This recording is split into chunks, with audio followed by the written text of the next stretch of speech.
Hello and welcome. Ashley and Bella here. This is another episode of What's Alive.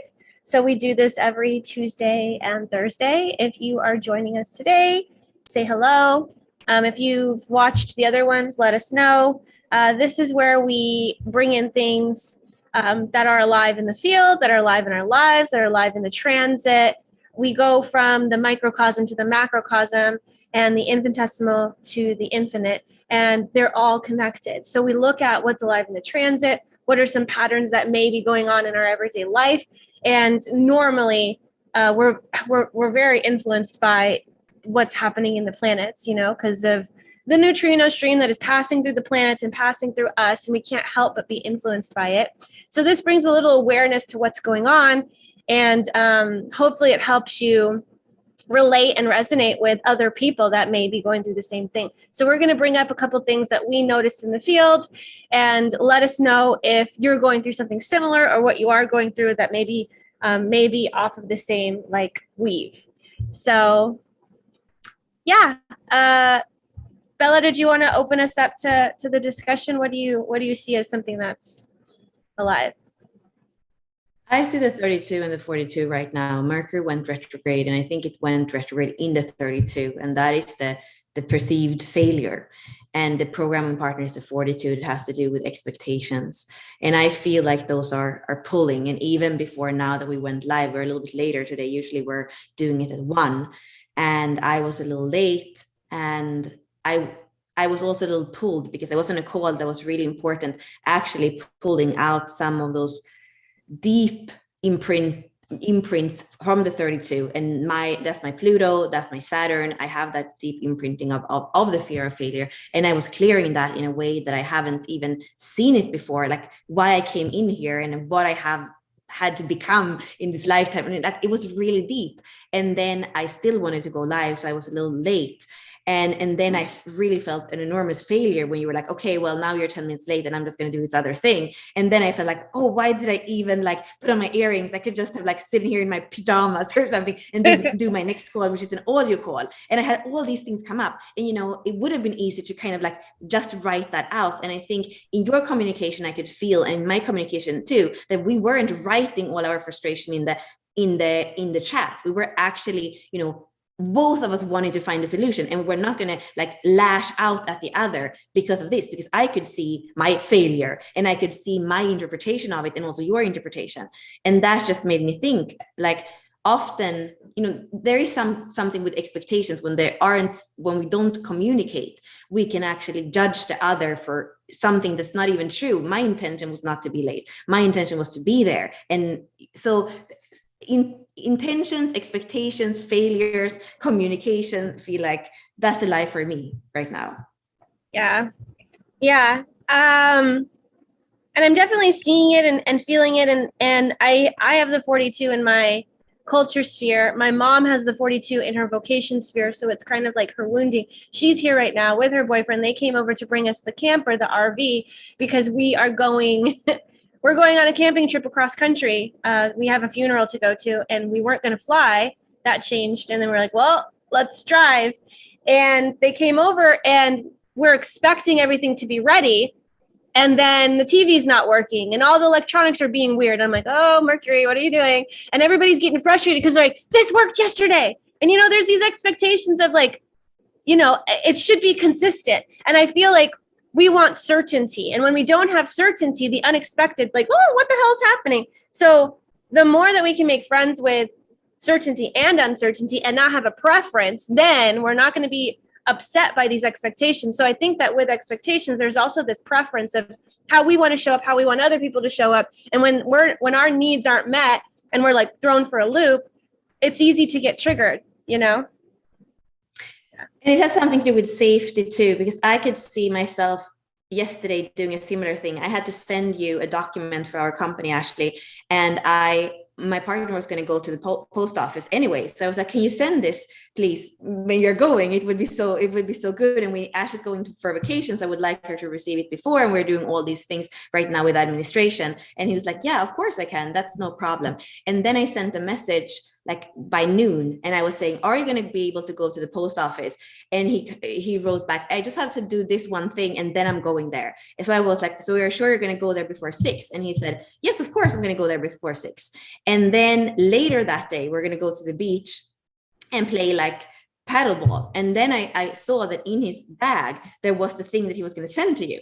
And then like the whole thing of like feeling completely unsafe, that like I expected that to be done, I had confirmed it, and it was still there in the bag. And then I was like, you know, it wasn't about the thing, because it doesn't matter if you get it tomorrow or the day after. But I had this thing like, if this is not sent, how can I ever trust that anything is going to be done?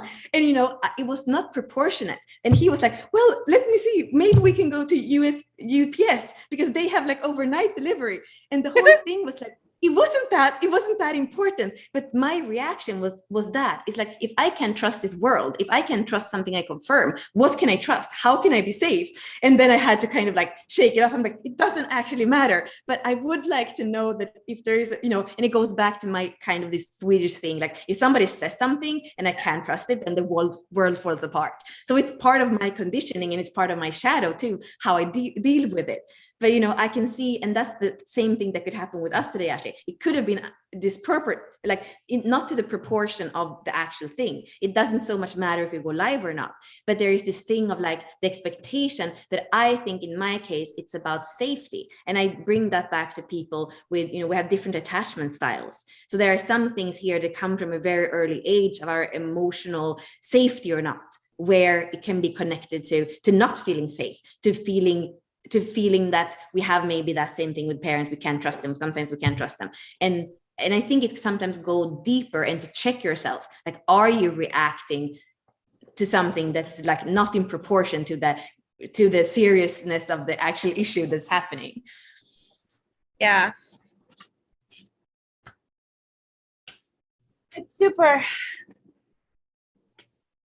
interesting. And I feel like, well, if this is an issue and we're holding our triggers, like we're holding ourselves responsible for what we're feeling and not projecting like, you should have done this or that, like the naming and the blaming and the shaming. It's like, I wanted my certainty and you're the reason why. It's like, sometimes we just have to go with the flow, and it works out. Because I pulled a card for this week for myself, and it was the 34, which was force or majesty and strength. And there's something about, like, we have an expectation that we want this to get done, and we want it to get done in a certain way, and we're going to do everything we can in our power to make it happen. And sometimes it's about letting what's meant to be come in and happen. Like, we get so fixated on this door that we want to go through, and it's like locked and double locked and triple locked, like, how can we do this? But there's like a door over here that we can go through. When I was planning the RV trip yesterday, I was getting super worked up because we decided to take the north route to go to New York, and we were going to go to the Grand Tetons, because I had this like intuitive voice that was like, Grand Tetons. I was like, okay, I'll look that up. And there's this huge significant link to it. I won't go into it, but I was like really attached, and I had an expectation of going there. And when I started to plan the route, and we're like, okay, we'll stay there, we'll like camp there, we got to hook up, we got to dump our stuff, and we got to make sure that we're at a campsite. Every single campsite was full. And I was like, what? Where? I want to go here. What's going to happen? And I kept trying to, and Justin was like, you need to put this down. You're working yourself up. I'm like, no, this has to happen. I want to go here. This is like what we're supposed to do. This is like what we're like intuitively, like spiritually, like supposed to go at. And he was like, no, put this down. Like there's another solution, but you have to put it down in order for that solution to come to you. Because I was like forcing, and he's like, stop. And he even told me there was like a phrase in the Navy that they use, and I forgot because I was so in a panic, and I was so like in my emotion of like, I need to figure this out. I didn't even hear him, and he was like, I'm not even going to talk to you. Like, this isn't even helpful. Like, and he walked away. I was like, I just want this to happen so bad. So expectation is like completely coming up. But what do you do when uncertainty comes, when your expectations aren't met? Like, how do you handle the unexpected? What are some practical ways to handle it? You know, walking away, taking in a deep breath, but like, what can you do? Do you have like what do you do when stuff like this happens for you? I guess I do observe, like I said, today, I could have just written the things that I like the unsafe part of me was feeling. Or yesterday, I could have been like, yeah, I could have kind of followed the agenda. Let's go to UPS, let's send it. Like, you did the wrong thing. Now you have to make it right. Like I could have, you could have gone on with it. But I think the thing is to kind of catch you in it. And I kind of think about our containers where we are teaching, and sometimes the people that are with us, they have other expectations. And that's also where I did a video on it maybe half a year ago. I'm like, well, I actually get to decide. So there are some times where I also feel like others' expectations, that's the same thing. If I expect something of you now, Ashley, like, you get to decide how you show up. And that should be like, somehow that's enough. We can't control others, and punishing others because they are not showing up is not gonna help. So when we can be a little bit more sure and safe in that, and I can see that for you too, you always want to give and overgive in many ways to clients, to people. So there is something there too, to kind of let on the other side of it, to know that we don't always have to live up to expectations either. And when we give ourselves that gift, I think we don't hold other people so tight in our claws of like, you have to live up to me, because we are not working ourselves out so much to try to like live up to everybody else.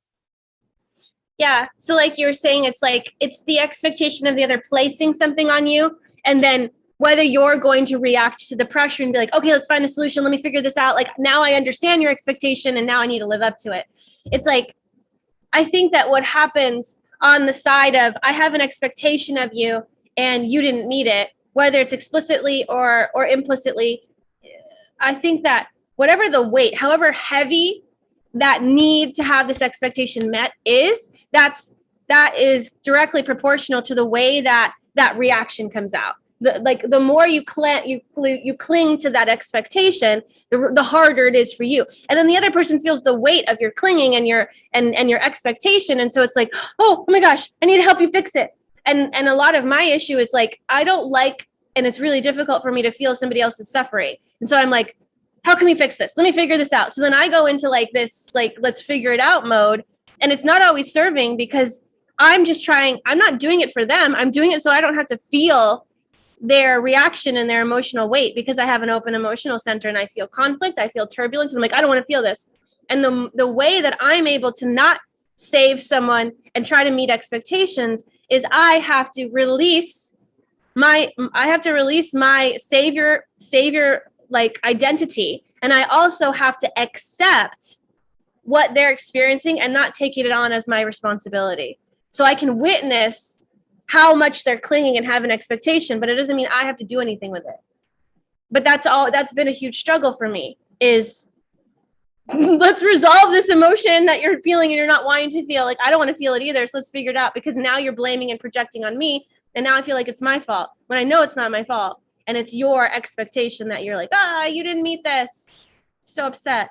So it's and like one more thing with that has to do with mechanics. I believe what you're saying with the open emotional, that's absolutely that. We often go into fixing. Or for example, like me, I have motivation, a second color of hope, and the transference is fixing. So I always go into that too. And then there's an expectation that when I put something on the other, they are also going to want to fix it. But some people, maybe with the defined emotional center, that are still in the wave, or with a defined ego centers, like, stop doing this to me. Like, I don't even care about your stupid, like, immature expectations. Like, when the other doesn't actually want to fix that, then I judge them even more, because I'm like, if that was me, I would do everything to fix it, and you don't care, So, yeah, that's kind of like that book, The Queen's Code, and it talks about these expectations we have on our partners, and that we're judging them based on this idea of perfection, of who we would show up as our highest version. So we're like projecting onto them, you need to be like me and how I would show up in this situation.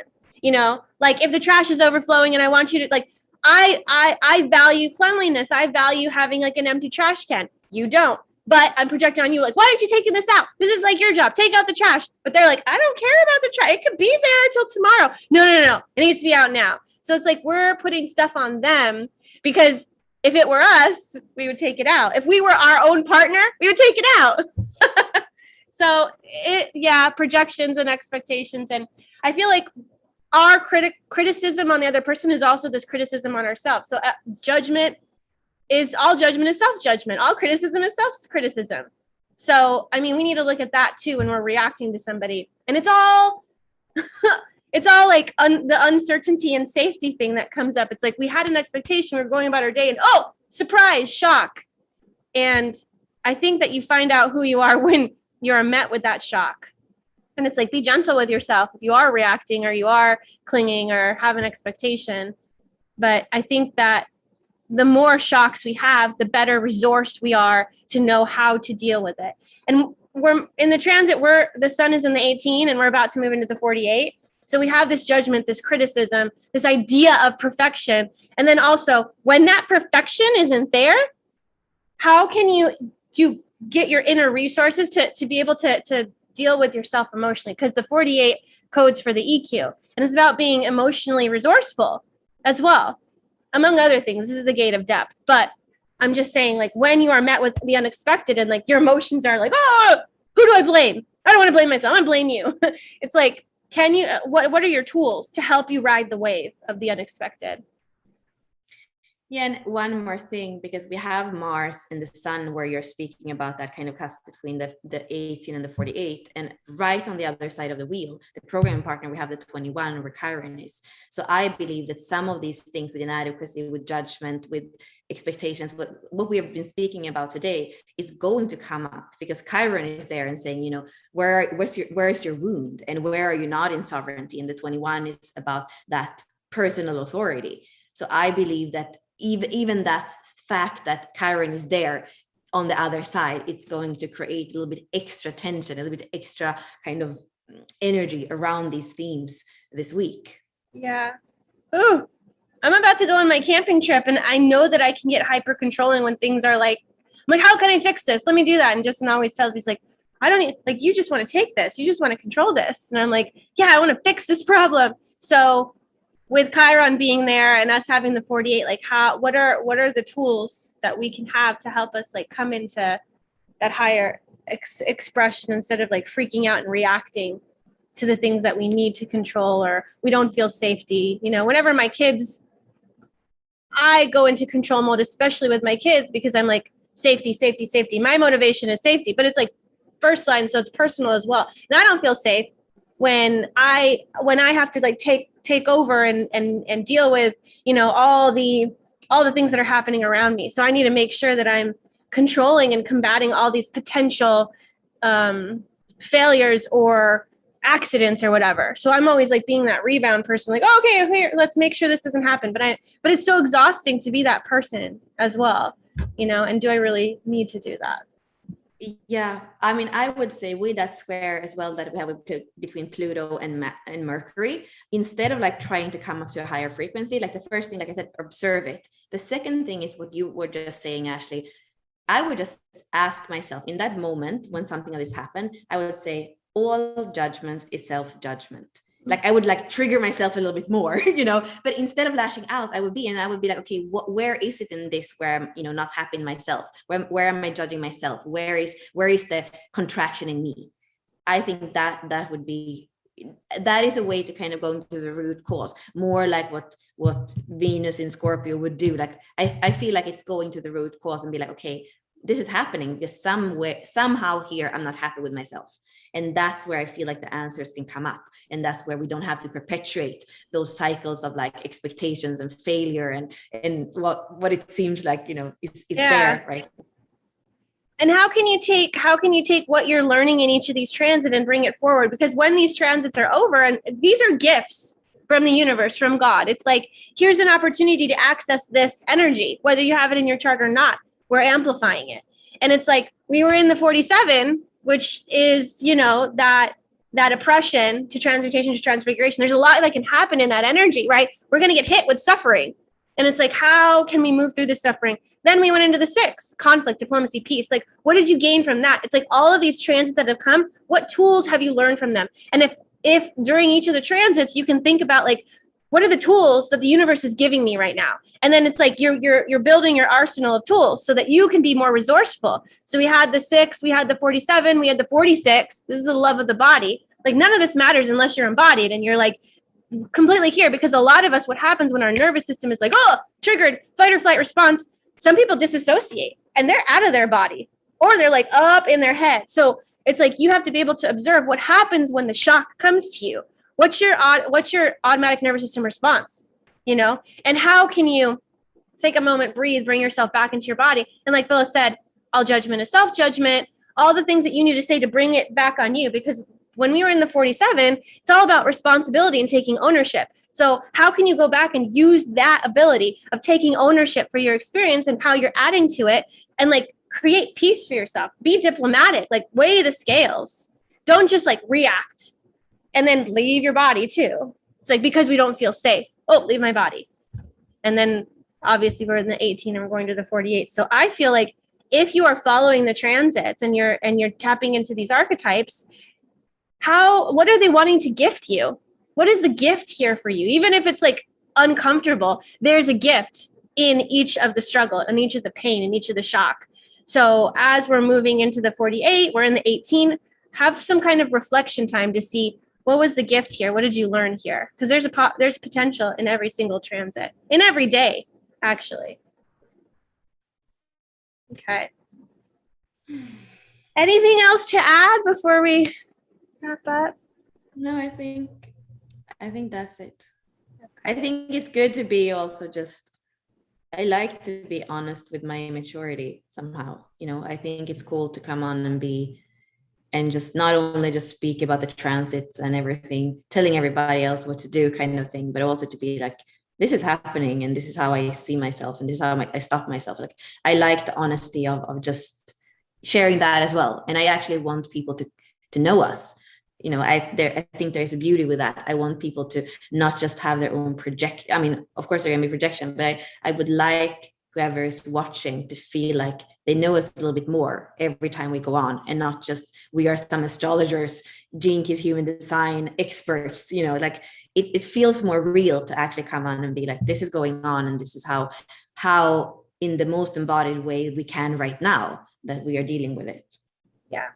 Because we're not perfect, nobody's perfect, and we're not here to bring you our highlight reel or have this like expert title. Like I'll share and be transparent about what's going on in my life, because both Bella and I are transpersonal profiles, and it's important for us, whatever we're going through is meant to be shared too.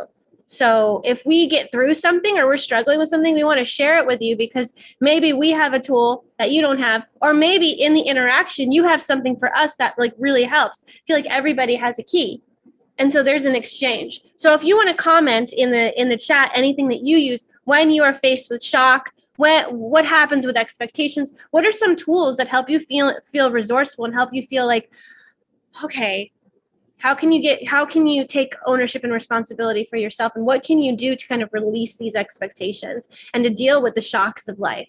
I'd like to hear kind of what you have to. And actually, I guess we still have the special, even if we're not in the 46 anymore. Do you know if the coupon code for the core and the Sacred Union course works? Yeah, so maybe we can post that, because that's exactly that kind of Eden loop that can happen in relationship when we don't catch ourselves and it goes round and round. So yes. I guess that would be a good thing to post as well for people. The IQ and the EQ sphere is what Bella's talking about. And this is called the Eden loop. And we go into that inside the Venus immersion, inside the Venus sequence, because we're going back through this codon ring of matter, which we're in right now. So it's kind of perfect. Like if you're wanting to dive into that, this is the perfect timing, if you want to say that, for you to do that, because we were in the 18, that's the IQ. We're about to be in the 48, that's the EQ. And then we have gone through the 46, which was the SQ, and we're going to go into the 57. So all of these are what code for these spheres in your gene key profile. So if you're interested in that, you can comment.